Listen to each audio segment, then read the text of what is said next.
Jimbo Fisher, all reports indicate he's going to be fired at Texas A&M. I brought my friend Cruz on because we've got a lot to talk about. Obviously, I want to recap the Oklahoma game just a little bit. I haven't had a chance to do that. I'm pissed off. I'm going to start there, and we'll fold into Jimbo Fisher. I'm not going to stay there long. I just have a couple things I wanted to say on Oklahoma really quick before we move on. Andrew Smith, thank you for your membership, sir. It means a ton, man. I really appreciate that support. Like, subscribe, comment, super chats. As you know, guys, if you want your comment highlighted, you want to be a part of this conversation. I'm only going to say a few things, and I'm not trying to get caught up in everything that's going on right now, but Neal Brown's never sniffed the top 25.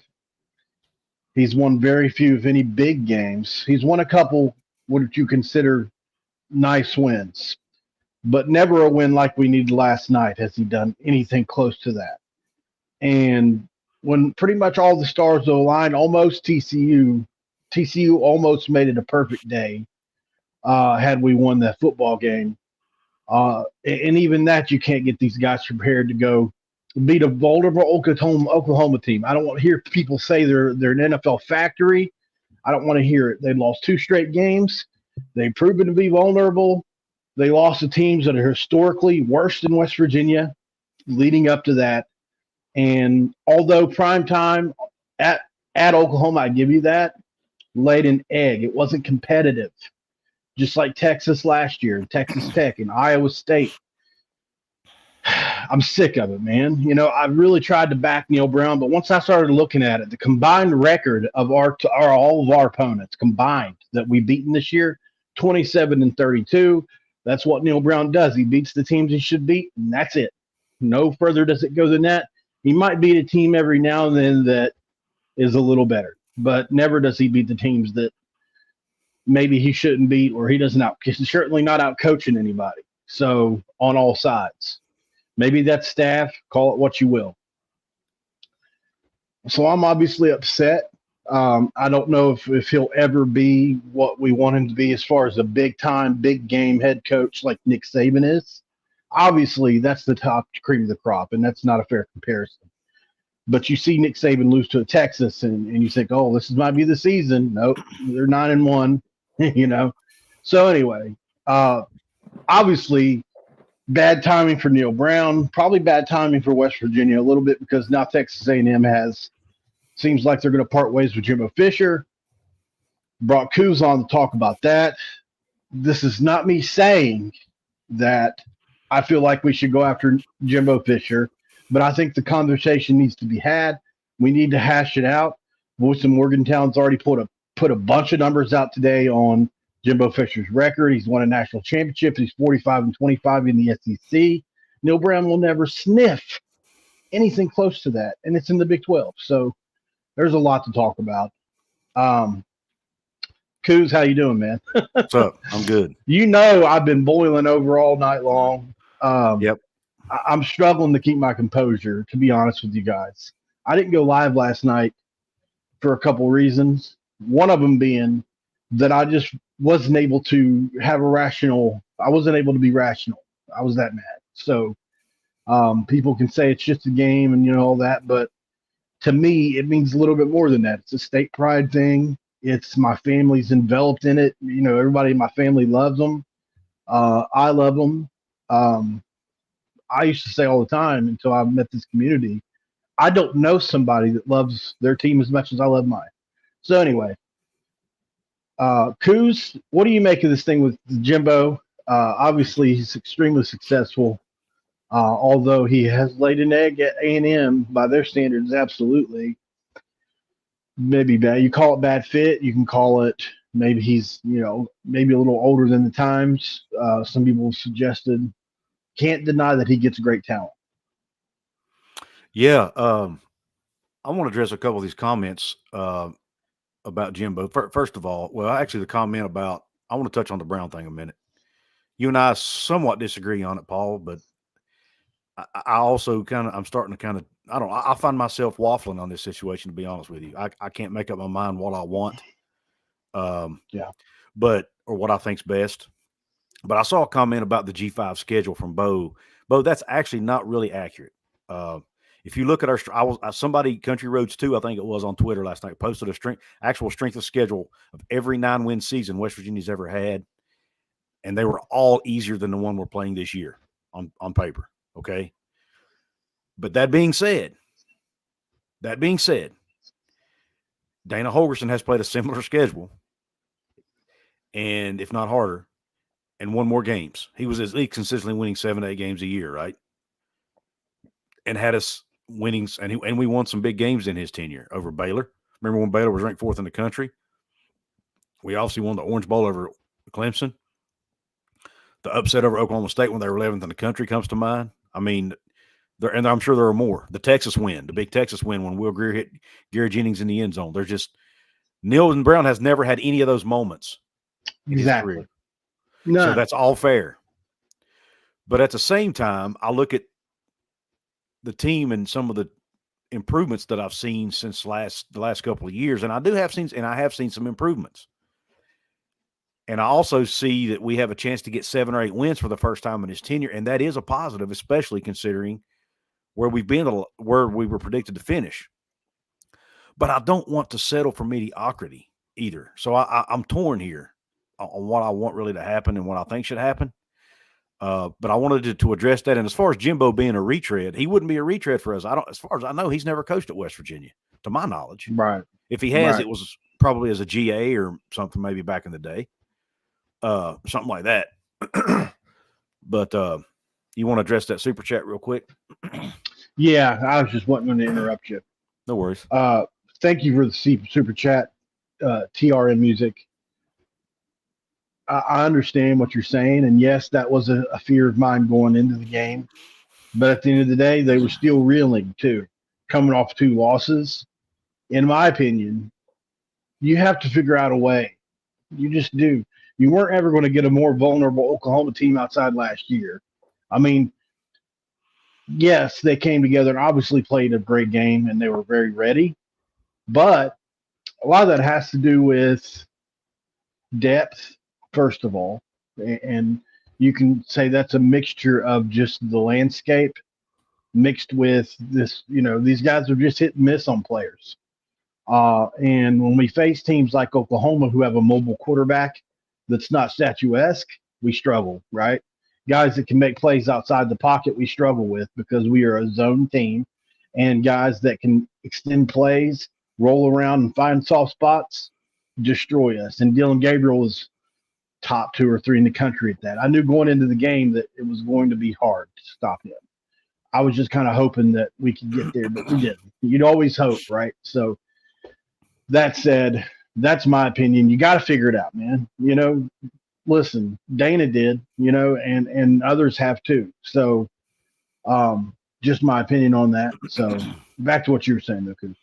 But I want to Beef Boy, first off, no, we've never said we want West Virginia to be elite. We just want them to compete for conference championships once every few years, man, like we have always done historically. And there's no reason they can't do that, in my opinion. There is no reason. But to the Jimbo thing, I know that's really what the show's about, so I'll give my piece on that. I have been adamantly against Jimbo Fisher coming to West Virginia because I was looking at what happened at Texas A&M. The guy just got fired. He's not been successful there. In my head, this is what I'm thinking. I've heard through the grapevine that he left Florida State in shambles. But then I look at his record.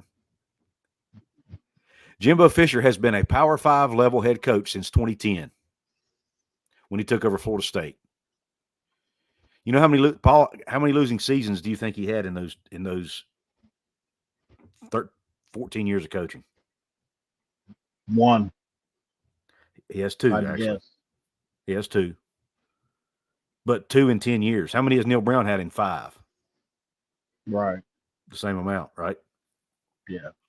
Even at Texas A&M, where he supposedly is not getting the job done, here's his record: 9-4, 8-5, 9-1, 8-4, 5-7, 6-4. That's where 6-4 is obviously this season. And guys, that's in the SEC. Would you like to have records like that at West Virginia? You can't look at his track record and tell me he hasn't had success as a head coach. His win percentage as a head coach is 73%, guys. It's 64% at Texas A&M. The place he just got fired. Texas A&M, in my opinion, has unrealistic expectations. They have never been that good of a program.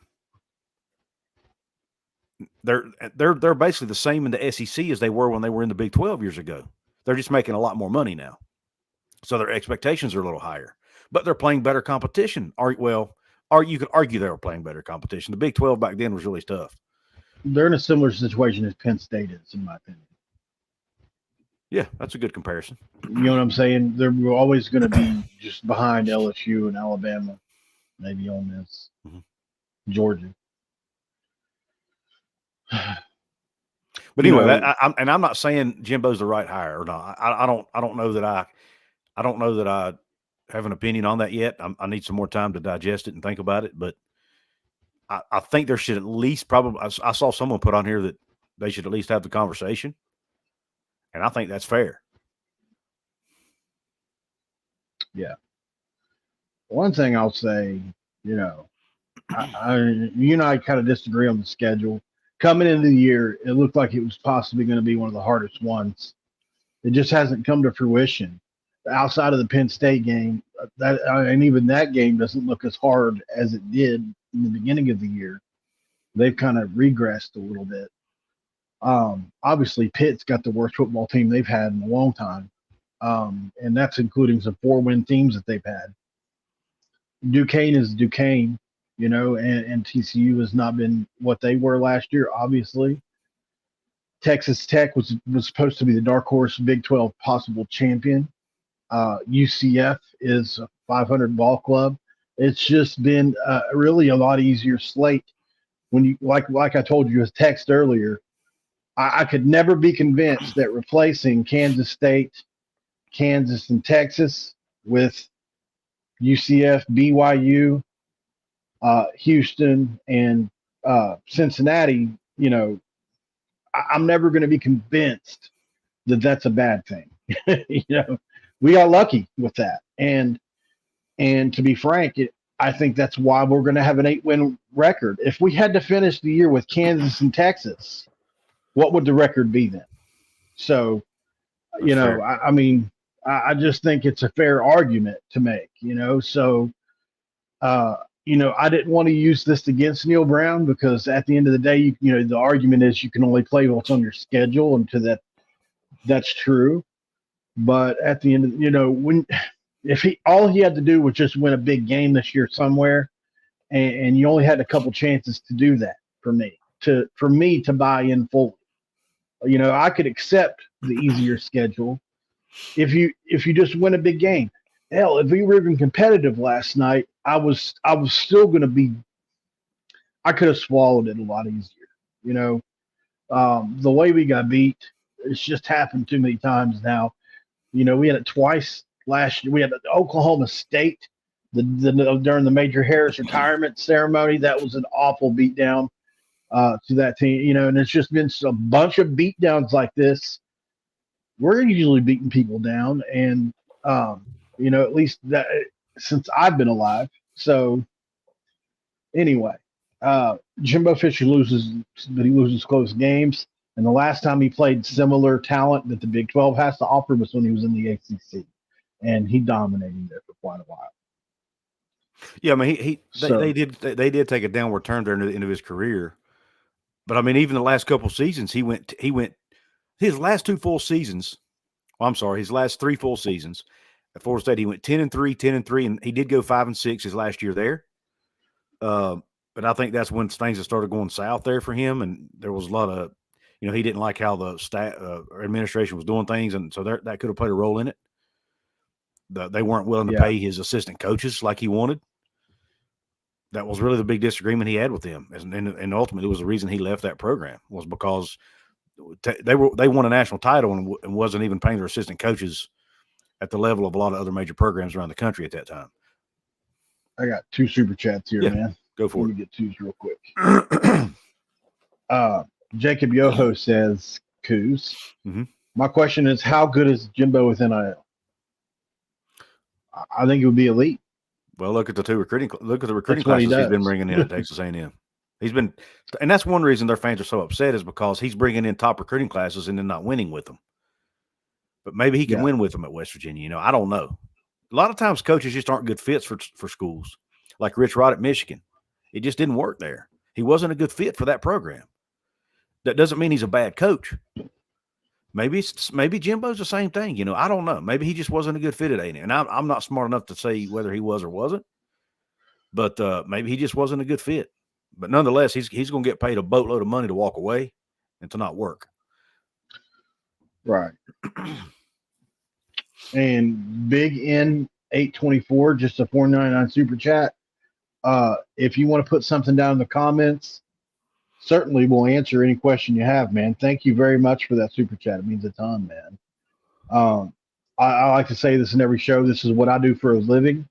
So these super chats really mean a lot, and I don't like to beg for anything, but when I get them, I really do cherish that. And Jacob Yoho, you have been an extremely good supporter of all the shows, including Cooz's. So we really appreciate you a lot, man.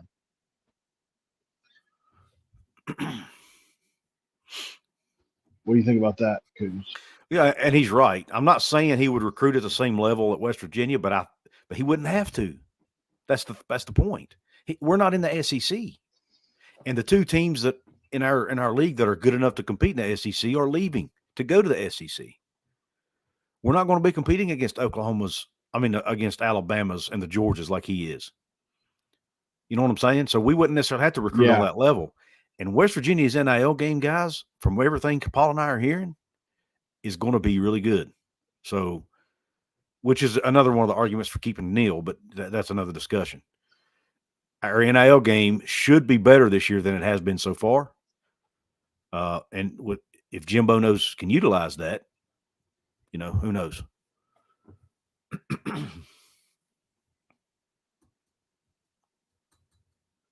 Sorry, my mom's texting me here. It's okay, man.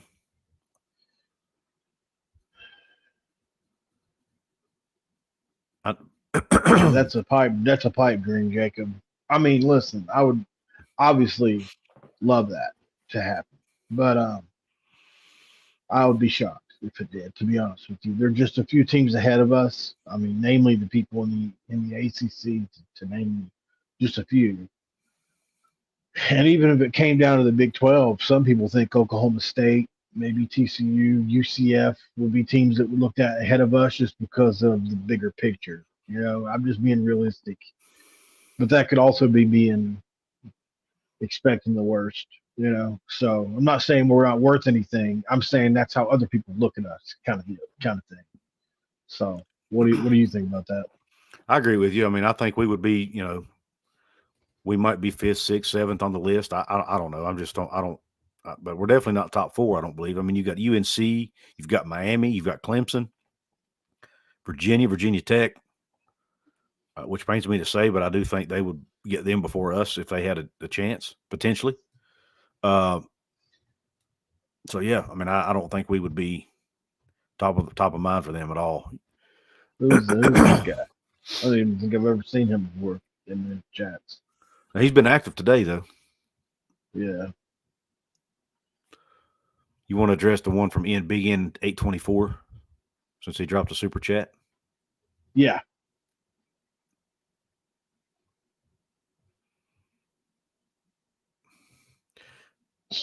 Where is it? On the screen.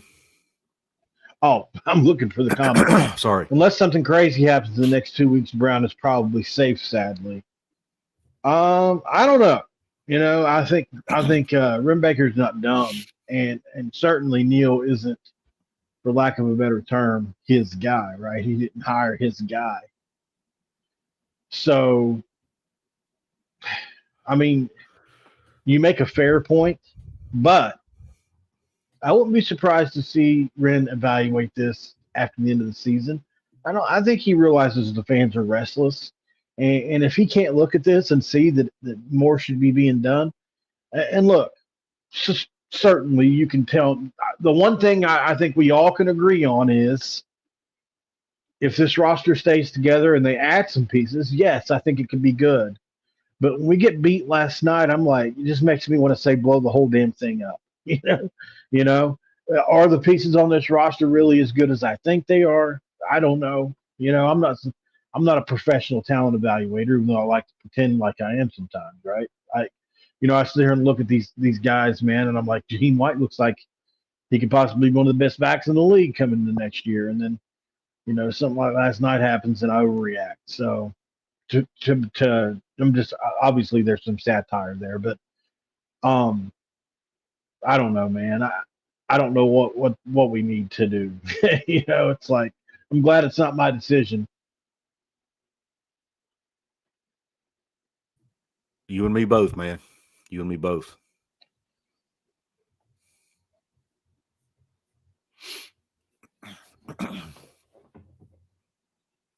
I mean, we can say that kind of stuff all day long, Lidsel, but we don't know that. You know what I mean? We can speculate, but you don't know. You haven't talked to Ren Baker. I mean, that's what people think. I just don't know how true that truly is. I would like to think that Ren Baker's going to evaluate this thing fairly after the season, and we have to trust his judgment. Not that he, as an athletic director, knows. I don't know if he knows what it looks like, but we have to hope that he does and has a vision. My opinion on that is I don't think you wait till the bowl game because by then the coaching pool has already thinned out.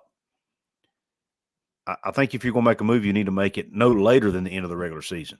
Yeah, that's a great point. Because you're not playing a bowl game for another 4 weeks, and as soon as the regular season ends, well, I mean, as you see, it doesn't even wait that long. Coaches are already getting fired, and there's going to be other coaches or other schools on the phone with those coaches, and get in front of you in line if you don't make a decision quick enough. Does that make sense? And you might miss out on your top candidates. So I don't know, and I think Ren's been evaluating this thing since he walked in the door. Right. So I'm sure if I had to guess, I would say in the back of his mind, he already knows what he's going to do. Yeah. Okay. Yeah. Now Neal can make it hard on him, especially if he wins 3 in a row.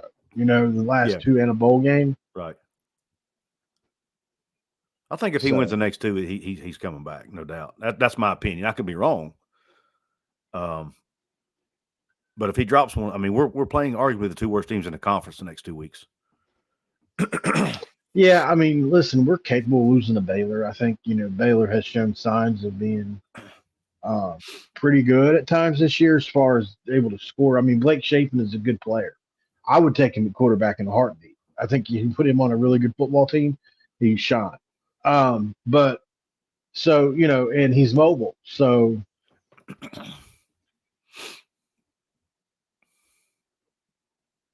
but yeah, we're probably going to stomp him, Well, I mean, we're better. Yeah. Now, I mean, and it's similar to tanking, right? Like as a fan, if you knew that you could land, maybe not Jimbo, but whoever your dream coach is, if you knew you could land them, do you tank? Do you kind of secretly hope that they tank, or does that take away from somebody's fandom? Let me know in the comments. I'd like to know what everybody thinks about that. Would you tank the last 2 games? Personally. Would you? Okay, that's fair. I'm just asking the question. Oh, I know. I was just giving you were asking, I was giving you my answer, and I want the chatters to give you theirs. Because there may be some who disagree with me, and that's, that's fair.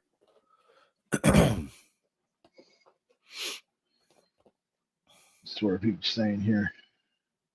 Actually, Bo, that's not totally accurate. Baylor's behind us. TCU's behind us. Texas Tech's behind us. Yeah, it's not totally accurate. We're not the worst. We're going to be in the middle of the. We'll probably be a top half the league. I mean, we technically will only have 3 losses, assuming we win the last 2 games. That'll probably be good for 3rd, 4th, 5th place in the league, 6th maybe. I don't know, somewhere in there.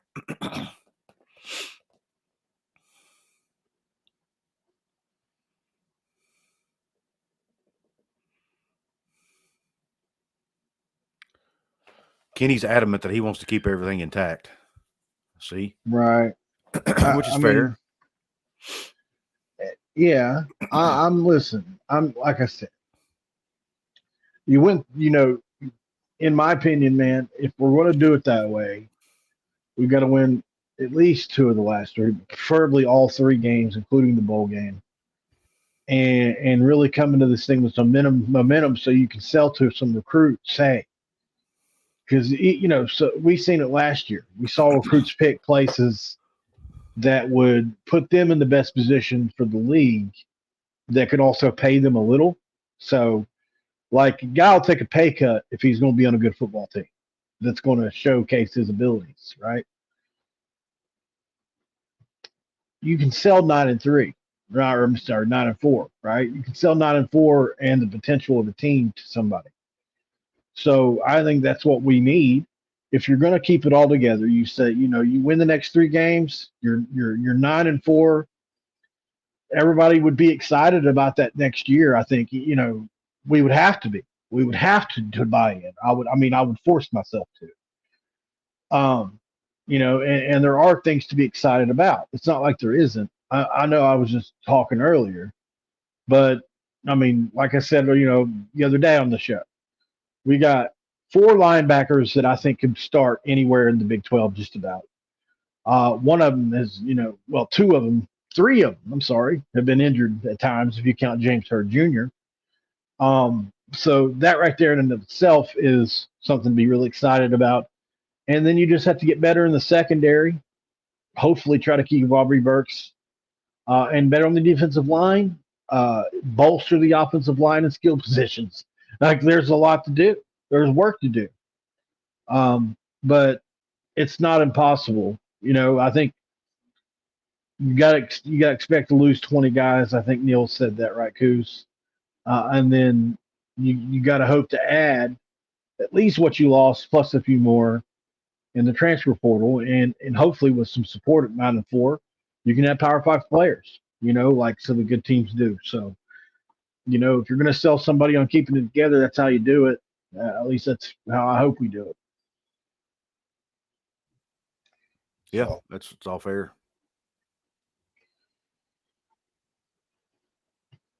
And that's fair, Bo. I understand that, man.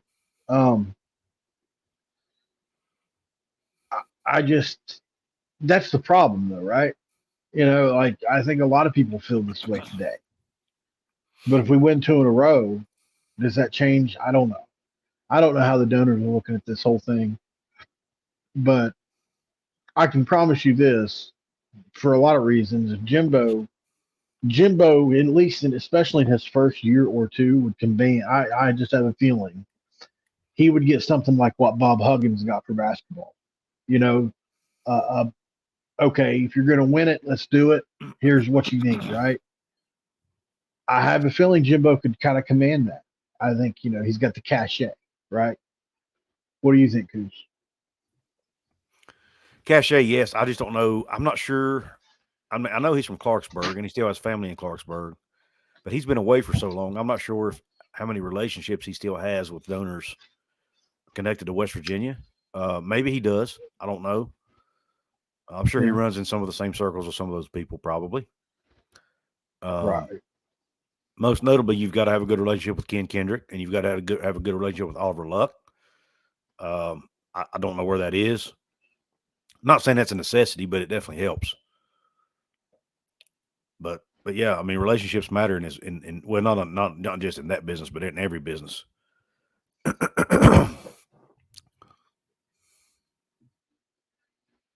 Agreed, man. I think it's all going to come down. I mean, Ren he understands the importance of revenue and money, right? And how important that is for a program. So I think if he sees that donations are going to dry up, like Bo mentioned, then he may decide he may not have a choice but to go a different direction, assuming the university allows it. Yeah, that's the part we don't know, right? We don't know We don't have all the information. Like Rim Baker knows who people are supporting. You know, if the donors are still supporting Neal Brown in a winning season, he'll probably still be the coach next year. If they're not, which I mean, they really hadn't been anyway. I mean, there's a reason we had to bring Group of Five and FCS players in. That's the reason why we lost all those. Like, every game this year, there has been at least one, sometimes two players in my inbox that I talked to that were between us and another team. A couple of them we didn't play. Antoine Powell Ryland, I spoke to for probably 2 or 3 weeks leading up to his decision between Virginia Tech and West Virginia. And he chose Virginia Tech. And now he's pretty much leading them in sacks. It's almost 8.5 sacks, I think he has now. You look at a guy like the kid that Texas Tech had that was doing all their kick returns, and his name slipped my mind. I talked to him all the way leading up to his recruitment being over with. There he is. And then the kid from North Carolina, or from Florida State that ended up in North Carolina. I thought we had a shot at him at will linebacker. Now that ended up being pretty good because we had some guys shine at that spot, but would have been nice to have him, especially once the players we've had injured there went down. So, Andrew, interesting comment there. He says my dad still talks to him, and they played ball. Talking about Jimbo, I assume played ball together when they were younger. He knows a lot of people in West Virginia.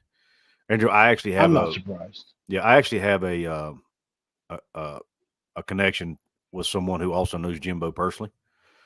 So I'll have to ask. I'll ask him that too. I'm sure he'll have the same answer, and I'm sure he does because he still comes home a lot. I mean, he comes home a lot to visit his family, is my understanding. I think his mom maybe still lives in West Virginia, or she used to at least.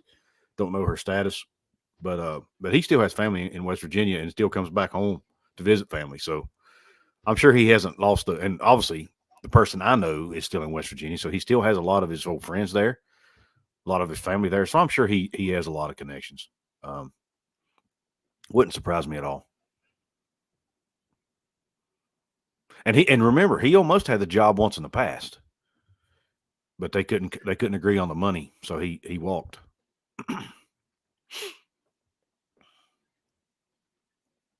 Mike,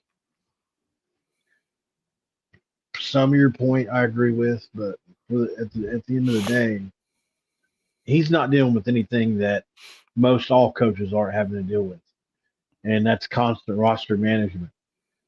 Now, in 2021 or 2021, we lost more than all the teams in the Big 12. We did.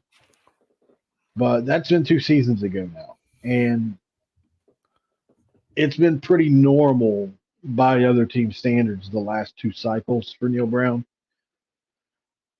We've seen guys like Lance Leipold and Sonny Dykes turn things around for their teams fairly quickly, right? I mean, he did it, Sonny Dykes last year did it in 1 year at TCU with only a few key transfers. You look at what Lance Leipold's been able to put together at Kansas, which has historically been the hardest Power 5 job in America. Not even one of the greatest coaches in SEC history, unless Miles could turn that thing around. Not even one of the greatest offensive minds in football history, and Charlie Weiss could turn that thing around. So now the transfer portal is a great equalizer. It can also be the opposite. And for us, it's been good, but mostly it's been mostly bad, right? So, but like I said, everybody's dealing with it. Neal's stated constantly and consistently that this is his best football team. He felt that going into the year. He said it in the preseason. He said it when the preseason poll came out. They played it before the game last night. Everything he said. And so when, in 5 years, I don't care what situations you're dealing with. If you're still having problems, no matter what they are, sometimes it's just not a fit. It's time to move on. So 5 years is a long time in today's day and age. I haven't heard anything about that, Jay.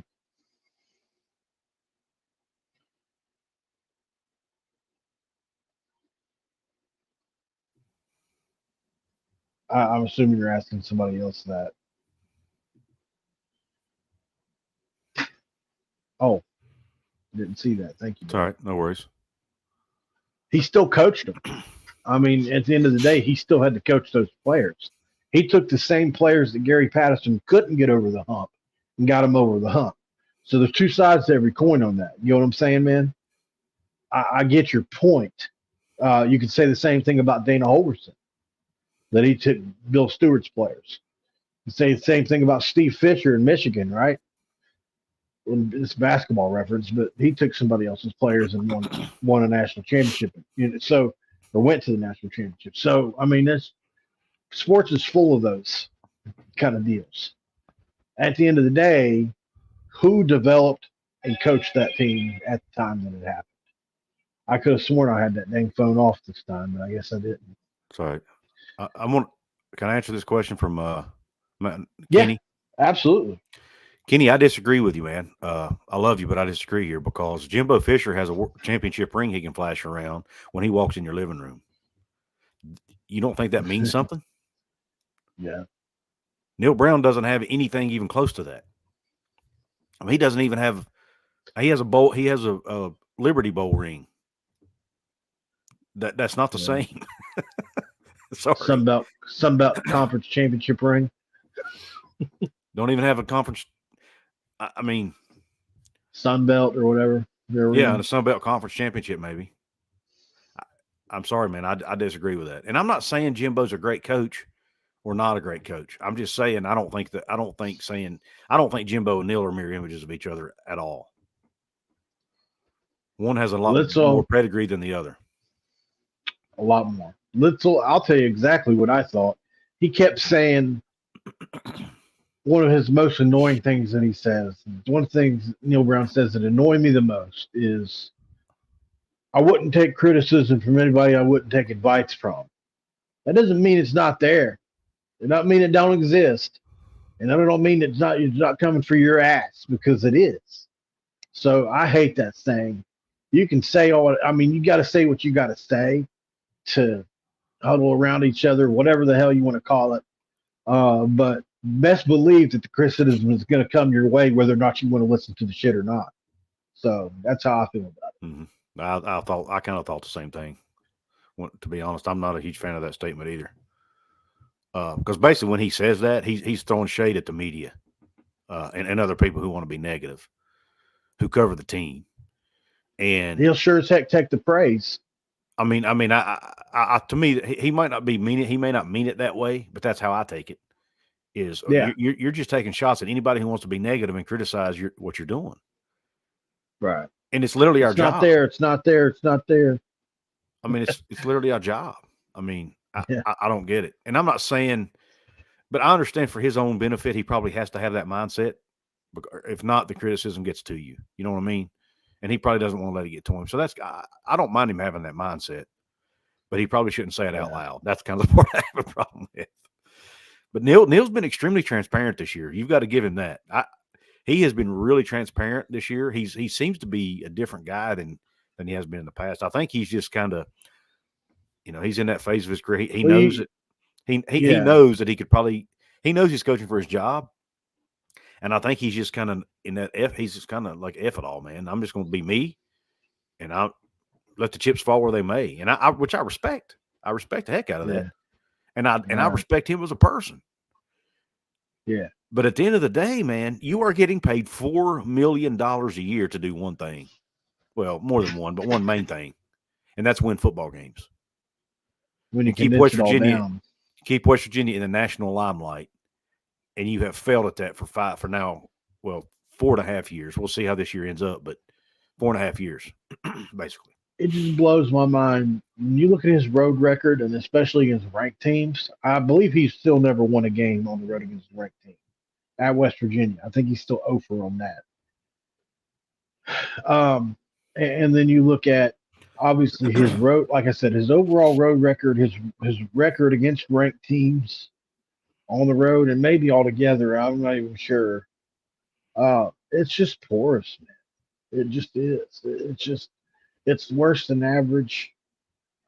It just it's and obviously, and then there's the other thing that I can't get past is that West Virginia has not been in the top 25 at any point, not even 1 week, not even 1 second. We've gotten a couple of votes to be top 25 since he's been coach.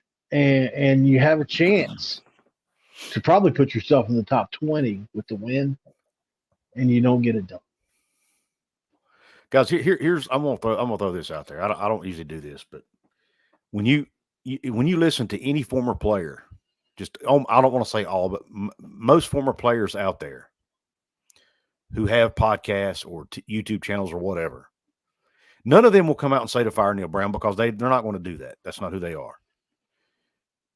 And they probably feel like that's negative for the program for them to do that because they're former players, they want to be united, right? But I can tell you one thing, if you listen close enough, I don't think any of them are happy with what's going on at West Virginia right now in football. I don't know one that is. I mean, Eugene Napoleon, you can go watch Mountaineer Now post-game show last night and get his opinion. He said point blank, it's coaching. He didn't like the play calling. He didn't like a lot of things that happened last night, and he said it's now he likes Neal. He thinks he likes him. We all do. But his job is to give his honest opinion based on, he said it's based on facts. And the fact is, West Virginia is not where we are supposed to be as a program right now. And at the end of the day, what happened in that game last night was a lot of it was coaching, period. And like I said, he's not going to come out and say fire anybody because that's not Eugene Napoleon's just not that guy. Well, yeah, right. But he's just one example. I mean, Owen Schmidt put a tweet out last night. He said, "Be us, Neal, be us." I'm assuming he was talking about Owen, Pat, Steve, that group. Play that style of football. That's what those guys are clamoring for. We've seen Pat White put that out there as well. Pat McAfee has expressed his opinion openly on his show. He's not happy with where they're at. He loves them, right? But he's not happy with where they're at. So, I mean, that's just 3 examples. And to me, if you read between the lines, I think I've heard Avon Coburn say he's not happy that he hires his buddies and won't get rid of them. So.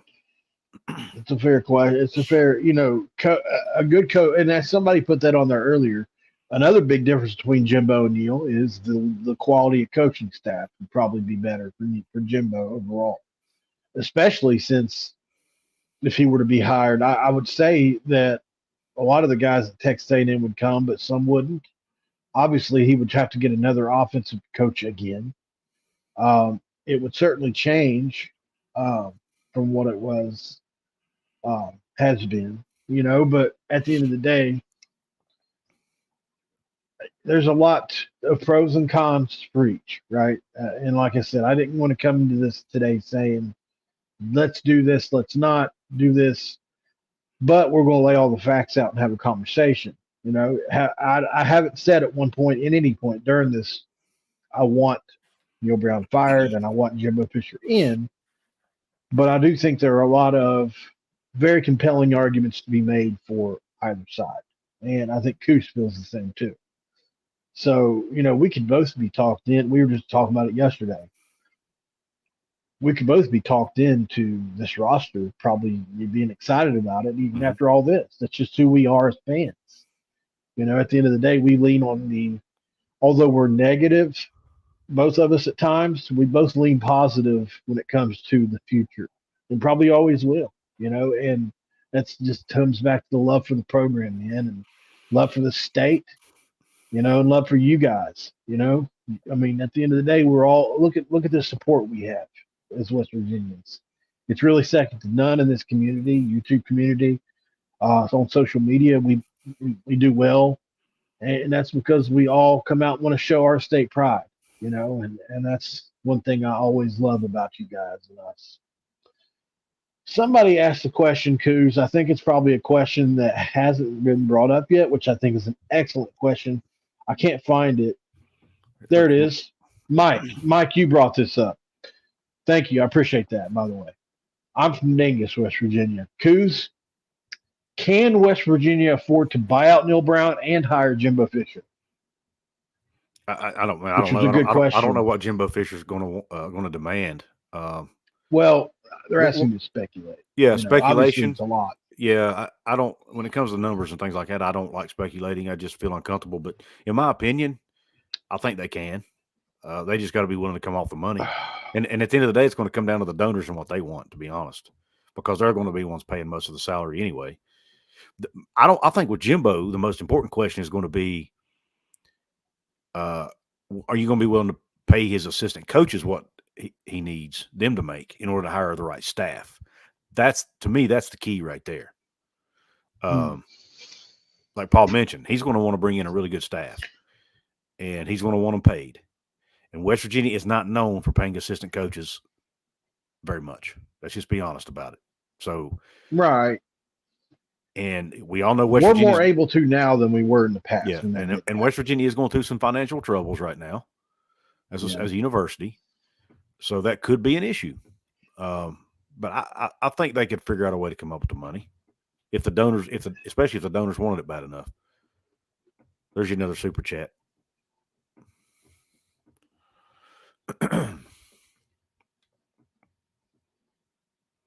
And two, another thing, maybe Jimbo now would be willing to do it cheaper than he was in the past because he's going to walk away with $30 million cash in his pocket, number one. And then he gets another $45.5 million throughout the course of his contract. So paid out in installments. He's not going to be hurting for money. So he's not going to be hurting for money. Maybe he'd be willing to do it for the same thing Brown's making. I don't know. Maybe not. Who knows? As long as he doesn't use it as status thing. I think you're right. And he could. I mean, sometimes it's a pride thing. Hey, this is pay me what I'm worth. And that's fair. That's human nature. Yeah. So I don't know. I mean, in the past he wanted $5 million. We would only give him $4 million. I don't know what he would want now. That was after the LSU offensive coordinator. Mm-hmm. Was that when that was? I think so. Yeah. Coos, are WVU and KU the best performing and inherited messes? It's a good. I don't know that were we really a mess. We were 8-4 and finished the season ranked in the top 25. Now I do agree that Dano didn't leave us with a lot of talent on the roster because most of them were seniors. Didn't have a lot of depth. So if you want to call it a mess, then I would say yes, but it depends on how far you want to go. What about Iowa State? Matt Campbell inherited that program in a mess, but that was 8-9 years ago. So maybe that's too late, too far back to count. You could argue TCU was. They went to a national title game last year. I think you'd have to put them in the conversation. But no, it's a great question. I don't know that I really have a firm answer. And David Cummings, thank you, brother. And I would argue that Kansas is outperforming us right now as a program. Yeah, they are. They are absolutely. Which is embarrassing, by the way. Yeah. Well, it's just there's no excuse for it. Obviously, they hired a better coach. Lance Leipold's been a good coach for a lot longer than he's been at Kansas. Several Division III national championships has been documented how well he's done. Conference championships when he was at Buffalo. Talk about it, not an easy place to win at there. And extremely good players like Khalil Mack coming out of there. And I'll tell you what, his offensive coordinator, Andy Kolnicki, is going to get a job too at some point. Mm-hmm. That guy is an incredibly good offensive play caller. I love their offense. He would be perfect. Pair him up with Jimbo Fisher. I would love that, but hopefully if Jimbo does, the next place he goes, I mean, he hired Bobby Petrino, who was basically him made over anyways. So I don't know how much that really made a difference in play calling for them this year, but thank you, David Cummings, for the new membership. Tim says he would say no to Fisher. He couldn't be successful at A&M with great recruits. What would be your idea of success? Because he averaged 7.5 wins a year at A&M, who plays in the SEC in the same division as Alabama. So they play him every year. So that's on. And he has, by the way, he beat Alabama 2 years ago, or 2 or 3 years ago. So, I mean, Neal's not averaging 7.5 wins a year. Right. I mean, let's be fair here. Mr. Super Chat, Jacob, type it down at the bottom right now, man. I am so sorry. I didn't see it either. I'm so sorry, dude. Sometimes it's hard. Oh, I see it now. What he put? I'm trying to put it back on there.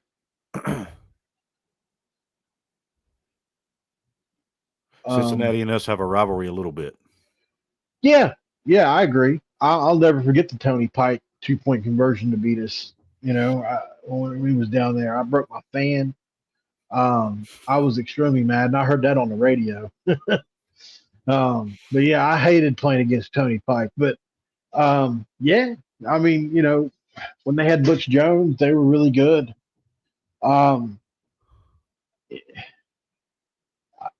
I wish they were a little better this year, but they're not. So I hate to see them down as they are with Satterfield, which was one of the more inexplicable head coaching hires ever. But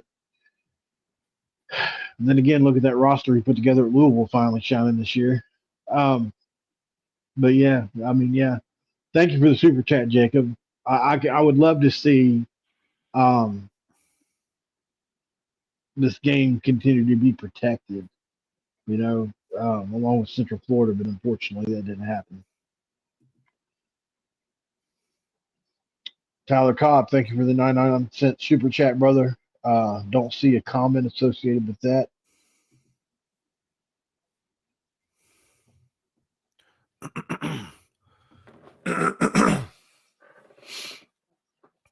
Well, I mean, sort of, yeah, because of the way they do it with a lot of the motion and everything. But I mean, they're essentially a triple option team, right? And that in and of itself is not original. It's the way they're doing it, though. You're not wrong. I'm not saying you're wrong. But when you break it down, coaches say that they're basically a triple option team. Which, I mean, they throw it a lot to be triple option. But I mean, that's basically what it is. It's like instead of RPO with the passing game elements, they run triple option with passing elements. So it is a pretty unique system. I'll tell you what I would love to see integrated into the college game, which is taking the NFL by storm right now.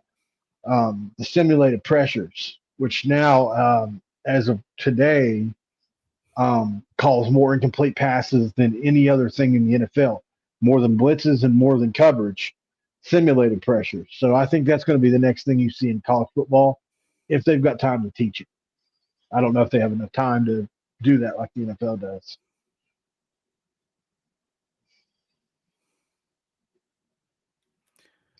Neal's 3 natties. When has Neal won a natty? Yeah, I was looking at that.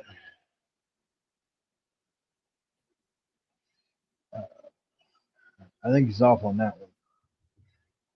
Coos, Jesse Branham says, "What's one thing? Honestly, what one thing would make WVU great again?" I don't know that one thing. I don't know that there's one thing. I would start with a better secondary.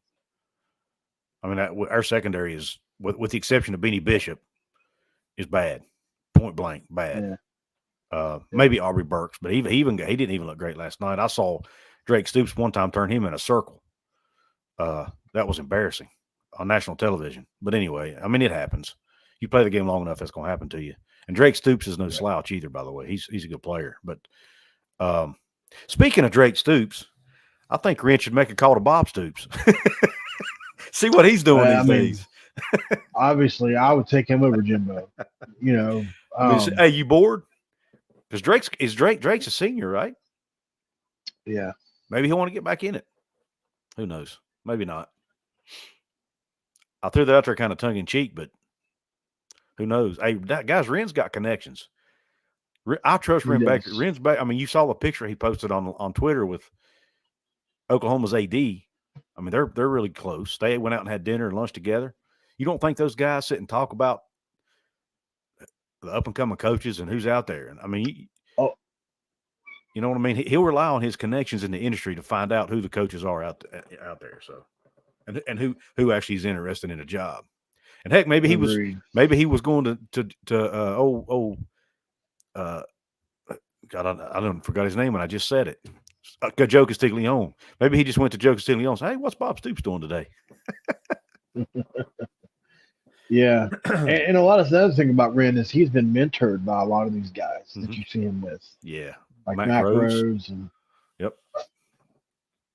Thank you once again, TR, for the super chat, man. It really means a lot. TCU had an amazing roster. Dana left no QB room or multiple NFL players like That's Rich fair. Rod. Stewart and Dana got. Leipold had 2 starting quarterbacks to start. Mess. That's fair, but that was 5 years ago. Yeah. I mean, Leipold still turned it around. I mean, he may have had a little bit more at quarterback, but that roster got overhauled really quick. They brought in a division that the one of the best offensive linemen, their left guard, was brought in from a D2. Like they went all over the place to get some of these guys. Really, though, where they've got better is on defense. Kansas has had good offenses. You remember Puka Williams? That little MF running back, number 1. Mm-hmm. He lit us up there a couple years back for like a couple hundred yards on the ground. But they've had offenses in the Big 12 at times. Just they had to choose one side or the other because they weren't able to recruit both. I think that's what sets them apart. Now they've got length, athleticism. They were flying around. I mean, they really played. They played well on the back end of that defense.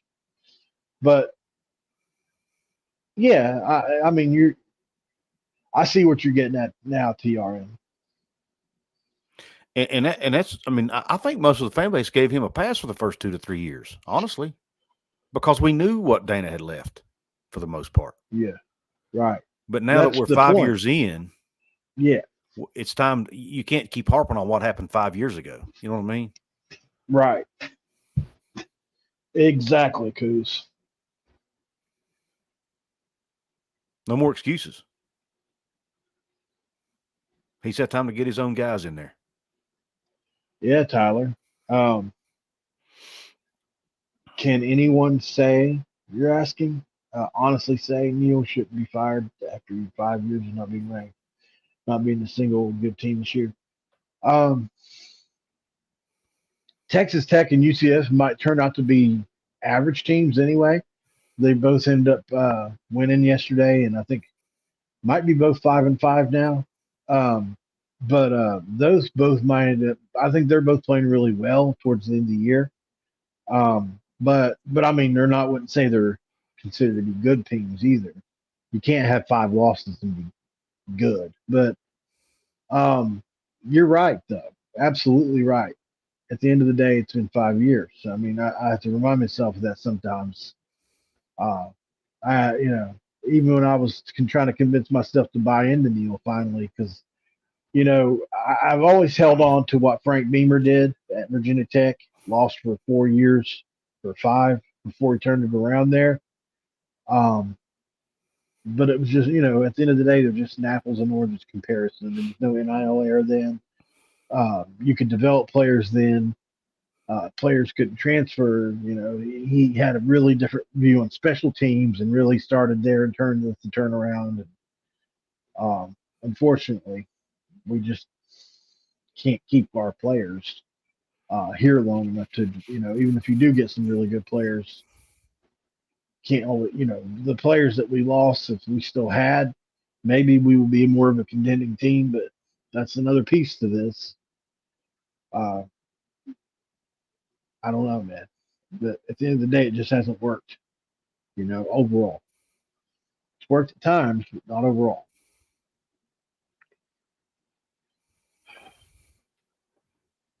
Did we not adapt to NIL? Is that why we can't get good recruits?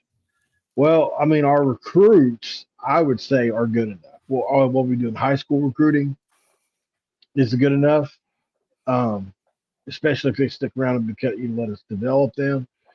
Um, and they really have targeted some of these guys like Tomiwa, it's such a hard last name to say, Durajai. As a kid, they brought in, he's basically a freshman um, out of Kentucky from the SEC, and they've tried to target these kids that are younger that have time left. Um, so I think they would eventually be good, especially him, but I don't know if they're going to have time to see that through. It's the problem. Um, I don't know how much money in the NIL has played a factor in that because I just don't know what the budget is really in football.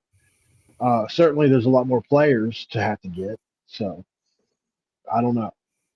But overall, I think if we were to win like we were supposed to, I don't think it would be a factor. I think we would have enough money to do whatever we wanted to do for the most part.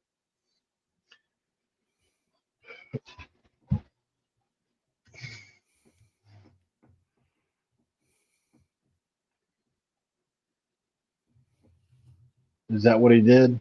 Honestly, I haven't Yeah, followed it pretty that much. heavily. Yeah, pretty much. And that's another reason I think Texas A&M's been a little ridiculous. He had the top high school recruiting class in the country last year. Those Right. guys are only sophomores, man. If they expect him to go out and win the SEC with sophomores, with a team full of sophomores, they're on crack. Texas A&M's expectations are unrealistic in my opinion. Yeah. But if they're in the SEC and going to the SEC automatically makes you want to be national champs, I guess. I don't know. And what's funny is they just won their game yesterday. They fired him after becoming bowl eligible. They fired him. It's crazy. What a crazy industry. Alex, I get your point, but at the end of the day, he's responsible. Who else do you blame? Where do you lay the blame? He's responsible for the players that are starting. He's responsible for players that are not starting. He's responsible for all 85 scholarship players.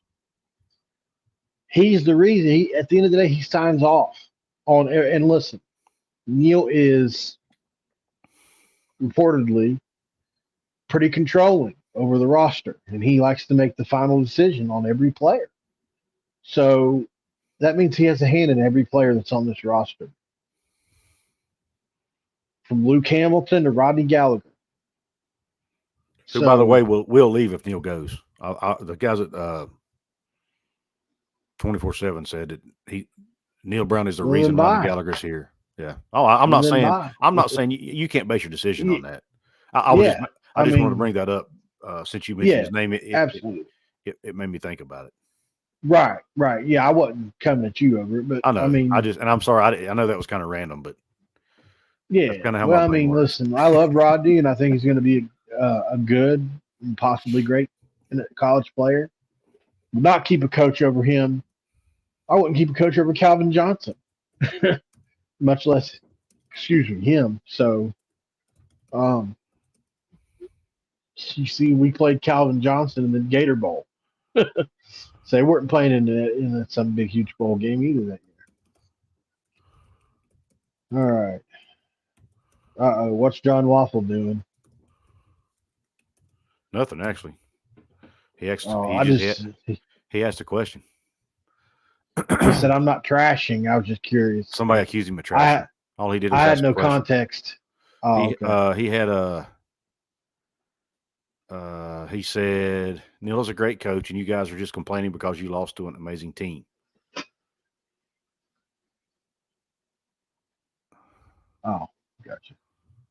I saw my name. I was like, I didn't do that. Yeah. A&M spent billions, not millions, for Jimbo in facilities. They're demanding a national title, nothing less. I mean, I get that. They can demand it. I don't know. I guess it didn't work out, did it? Oh, I think this was the comment Kenny was referring to. He says, "Why do you want Jimbo? WVU is not Alabama." I still don't think that's trash talking, though. I mean, I don't. And first off, neither Paul or I, neither one have said we want Jimbo. We're just talking about the news that's out there, that's floating around, the rumors, rather. Yeah, correct. I haven't made up my mind yet. I'm kind of in the middle on it. I've said no. I don't think he'd be an improvement, but then you look at his coaching record compared to Neal Brown's, and it's kind of like, maybe it would be. I don't know. I'm kind I of, definitely think he'd be an improvement. I'm kind of stuck. I trust Ren Becker to make the right decision, one way or the other. We have to. We have to because he's the one that's going to make it, right? Yeah. Possibly influenced by Gordon Key, but who knows? But at the end of the day, I want to see the landscape and what's out there. After Baylor, and obviously there are guys that we know at the lower levels, Rich Rod, guys like that, that probably are going to be available. But don't be surprised if we don't act soon. If not, both of those guys don't get snatched up pretty quick, along with Tony Gibson. Like all these candidates that different people want See you, Kenny. won't be Enjoy your available day, next man. year, most likely. Bye, Kenny. Yeah, but I think all three of those guys have a shot at being somewhere next year else, somewhere else. Definitely Tony Gibson. He's on everybody's list right now. From what he's done with NC State. His name's being brought up for the DC at USC. Yeah. That's a big time job, man. Yeah. I thought about doing a video on that. There's not a lot of meat on that. Not a lot of meat on that bone. Right. Curtis seems to think WVU could do well on the portal with Fisher. I think so. I think the recruiting would be the players that we would get would be like the least of my concerns. It would be the schemes that we would run would be more of my concern with Jimbo.